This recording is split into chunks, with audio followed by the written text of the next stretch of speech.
Programang ito ay rated SPG. Striktong patnubay at gabay ng magulang ang kailangan. Maaaring may masiselang tema, lengguwahe, karahasan, sexual, horror o droga na hindi angkop sa mga bata.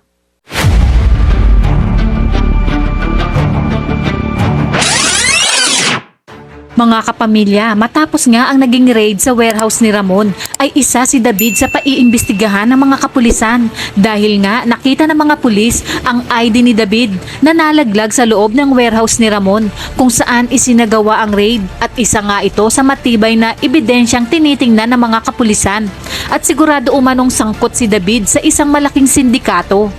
Samantala, si Rigor naman ay hindi makapaniwala na isa si David sa paiimbestigahan. Ipinangako nga niya sa kapwa niya pulis na kapag nahanap niya ang anak niyang si David ay hindi niya ito kukonsintihin at siya mismo ang huhuli at magpapakulong dito.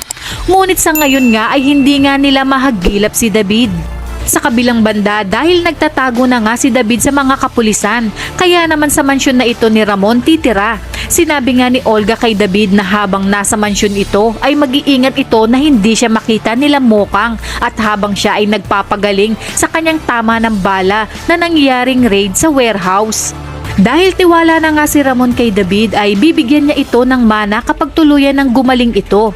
Ngunit sa hindi inaasahang pangyayari ay magkikita na ang tunay na mag-amang Ramon at Tanggol at dahil nasa mansyon nga si David dahil nagpapagaling ay tuluyan ng hindi masisilayan ni Rigor ang anak na si David sapagkat hindi na ito palalabasin ni Ramon ng buhay sa ginawa nitong panluloko sa kanya. Kaya naman tatapusin na ni Ramon ang impostor na Tanggol habang si Olga naman ay naglilinis ng kanyang sarili at itinanggi na kasabwat siya ni David.